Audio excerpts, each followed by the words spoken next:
friendly bubble feels really bad now, by the way. It feels really bad. It legit feels awful. Talk to me or my Because So A10's basically got the right of this one.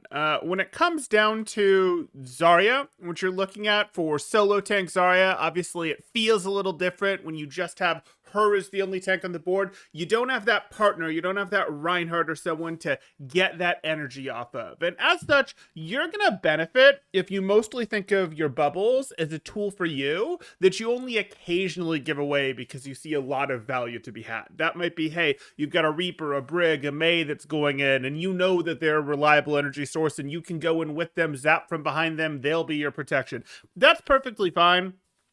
It can also be fine after you have energy to go, hey, someone got hooked by a Roadhog. I can very predictably bubble that. Someone got stuck by a Pulse Bomb, a Cassidy Sticky, a Bastion Sticky. You can go ahead and throw a bubble on them. Those are reliable enough, but what you generally want to do is, in order to be an effective tank as Zarya, you need to be high energy because you're a solo tank now, though high energy has always been good. And you also need to have a bubble available. That's how you get both the durability and the threat to make the hero work. So generally that's going to be, hey, we'll go in here, we'll pretty quickly go ahead and pop, or not go in, we'll go ahead and poke for a moment. We can see those incoming projectiles. We can be a bit of our bully ourselves because we have those 2.5 second duration bubbles if we need them. We have that greater health pool. We can be a bit of a bully. We can see projectiles incoming. Use a bubble, use a second bubble, get yourself up as close to 80 energy as you can. And then on that next cycle, you're going to find, okay, I'm waiting for my cooldowns. Okay, I've got one back and I've still got 65 energy, 70 energy.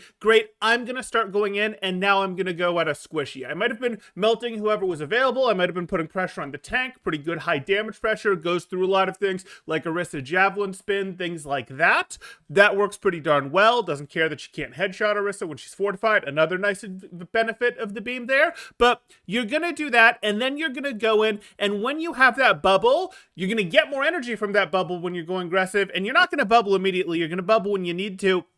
But having that bubble lets you stay in pretty darn nicely as you go and just try to walk in and take down a squishy. That could be a support, a DPS.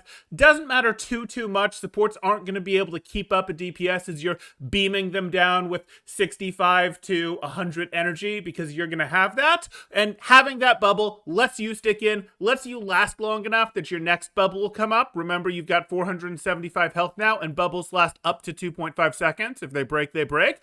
But having that bubble will also let you parry some important CC. So, oh, there's a hog hook you've got to worry about, a javelin that you've got to worry about from Orisa. That can be a problem. Oh, there's a sleep dart or a nade from Ana. The bubble allowing you to parry all those things will do a much better job of making sure you're able to stick in, take out a squishy pretty quickly, and then by the time you need it, you should be in pretty okay shape to get your second bubble, either to stay in and just clean up the fight, much like you would with an Orisa all-in, which we've talked about in a previous video linked over there, or you can go ahead and use that second bubble to get out. People will already be shooting at you. You should finish this fight again with about 80 to 100 energy, and then you can go in again if you didn't somehow win during this on the next cycle of, oh, now as I have my first bubble up again, I can go in with that and my second one will come up again. That works pretty darn well for Zarya. It feels a little different as the solo tank. Think of yourself as the tank, think of your bubbles for you, and you'll do pretty well with this hero from a basic level. But that's going to go ahead and do it for now. If you're enjoying the content, please drop a like, consider subscribing if you haven't already done so, and I will see you guys in the next one. Thanks. Temporal out.